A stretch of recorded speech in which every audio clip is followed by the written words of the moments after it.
అందరికీ నమస్కారం. దక్షిణాది సినిమా అంటేనే అదొక పెద్ద ప్రపంచం. మరి ఆ ప్రపంచాన్ని ఏలే దిగ్గజాల ఇంటి లోపలికి వెళ్తే ఎలా ఉంటుంది? ఈరోజు మనం కొణిదెల కుటుంబం గురించి తెలుసుకుందాం. వాళ్ళ ఇంట్లో కేవలం వంటకాలే కాదు, ఒక గొప్ప వారసత్వం కూడా రూపుదిద్దుకుంటోంది. దాని గురించే ఈరోజు మనం లోతుగా విశ్లేషించబోతున్నాం. అసలు వాళ్ళ ఇంటిని చూసిన ఒక ఇంటర్వ్యూవర్ ఏమన్నారంటే, మీ ఇల్లు ఒక రిసార్ట్లా ఉంది అని. చూడండి, ఆ ఒక్క మాటలోనే అర్థమైపోతోంది ఆ ఇంటి వైభవం ఎలాంటిదో. అంటే అది కేవలం ఇల్లు కాదనమాట, అదొక అద్భుతమైన ప్రపంచం. కాని ఈ కథ కేవలం ఆ ఇంటి వైభవం గురించే కాదు. ఈ కథలో ఒక ముఖ్యమైన వ్యక్తి ఉన్నారు. ఉపాసన కామినేని కొణిదెల. ఆమెను కేవలం ఒక మెగాస్టార్ కోడలిగా చూడలేం. ఎందుకంటే ఆమె ఏకంగా 77,000 కోట్ల రూపాయల విలువైన వ్యాపార సామ్రాజ్యాన్ని నడిపిస్తున్న ఒక పవర్ఫుల్ ఆంట్రప్రెన్యూర్. సరే, మరి ఈరోజు ఈ విశ్లేషణలో మనం ఏమేం విషయాలు తెలుసుకోబోతున్నామో ఒక్కసారి చూద్దాం. ముందుగా ఆ దిగ్గజాల ఇంటి గురించి, ఆ తర్వాత ఆహారం, కుటుంబం, వాళ్ల వారసత్వం గురించి. వాళ్లదసలా సినిమా ప్రేమ కథ కాదంట, దాని వెనకున్న నిజాలేంటో చూద్దాం. అలాగే వాళ్ళిద్దరూ ఒక ఆధునిక పవర్ కపుల్గా ఎలా ఉన్నారో, చివరిగా శ్రేయస్సునే వ్యాపారంగా ఎలా మార్చారో కూడా తెలుసుకుందాం. మొదలు పెడదాం. ముందుగా ఆ దిగ్గజాల ఇల్లు. ఇది కేవలం ఒక ఇల్లు మాత్రమే కాదు, ఒక సినీ సామ్రాజ్యానికి గుండెకాయలాంటిది. ఇక ఆహారం, కుటుంబం, వారసత్వం. కొణిదెల ఇంట్లో వంటగదికి ఓ ప్రత్యేక స్థానముంది. అక్కడ వండే ప్రతి వంటకం వెనుక ప్రేమ, సంప్రదాయం, ఎన్నో కథలుంటాయి. ఆ కథలే వారి బంధాలను బలపరచడమే కాదు, కొత్త వ్యాపార ఆలోచనలకు కూడా నాంది పలికాయి. ఉదాహరణకి రామ్ చరణ్నే తీసుకుందాం. ఆయన ఒక గ్లోబల్ స్టార్. ప్రపంచంలో ఏ మూలకి వెళ్ళినా అక్కడి బెస్ట్ ఫుడ్ ట్రై చేస్తారు. కాని ఎంత పెద్ద ఫైన్ డైనింగ్ రెస్టారెంట్కి వెళ్ళినా రోజుకు ఒక్కసారైనా సరే ఆయనకు ఇంట్లో వండిన దక్షిణాది భోజనం కావాల్సిందే. ముఖ్యంగా రసమన్నం, ఆమ్లెటుంటే చాలు, అదే స్వర్గమంటారు. చూశారా, స్టాడమెంతున్నా ఆ ఇంటి భోజనమిచ్చే సంతృప్తే వేరు. అయితే ఈ ఇంటి భోజనం మీదున్న ప్రేమనుంచే ఒక చిన్న సమస్య వచ్చింది. రామ్ చరణ్ విదేశాల్లో ఉన్నప్పుడు, ముఖ్యంగా అర్ధరాత్రి పూట ఈ సౌత్ ఇండియన్ ఫుడ్ దొరకడం కష్టమయ్యేది. అప్పుడే ఉపాసనకు ఒక ఆలోచనొచ్చింది. తన అత్తగారు అంటే చిరంజీవి గారి కోసం షూటింగ్స్కి రెడీమేడ్ మిక్స్లు పంపేవారట. అదే స్ఫూర్తితో తమ కుటుంబ వంటకాలైన ఉప్మా, పొంగల్, రసం లాంటి వాటిని రెడీ టు మేక్ ప్యాక్స్గా తయారుచేశారు. అలా పుట్టిందే అత్తమ్మస్ కిచెన్. వాళ్లు దీన్ని వ్యాపారంలా కాకుండా ఒక సేవలా భావిస్తారు. ఇక కొణిదెల ఇంట్లో ఇంకో స్పెషాలిటీ గురించి చెప్పాలి. అదే చిరంజీవి దోశ. దీని కథే వేరు. ఈ దోశ రెసిపీని స్వయంగా మెగాస్టార్ చిరంజీవే కనిపెట్టారట. దీన్నే తైల దోశ అని కూడా అంటారు.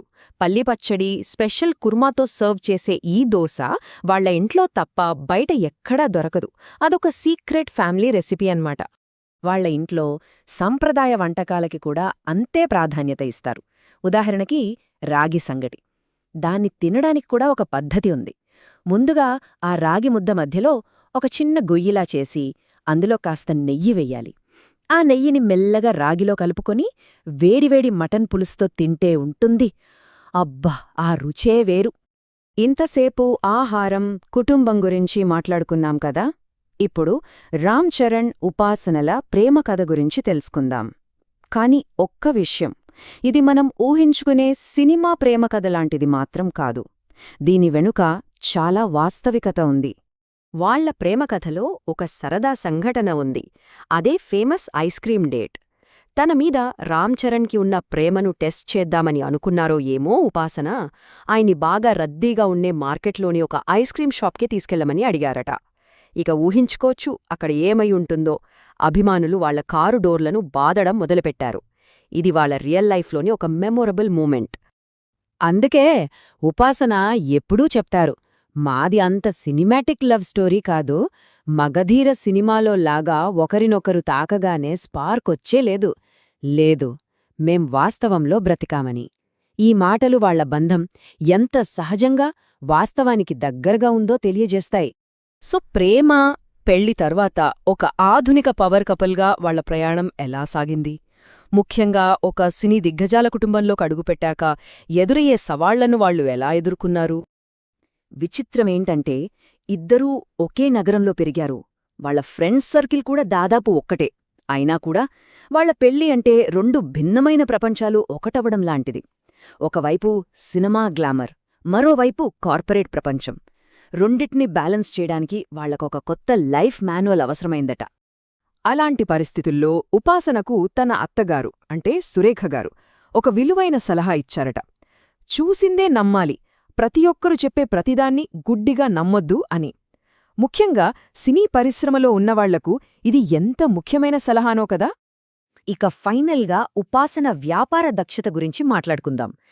తన కుటుంబంలో నేర్చుకున్న విలువల్ని ఒక పెద్ద వ్యాపార సామ్రాజ్యానికి పునాదిగా ఎలా మార్చిందో చూద్దాం.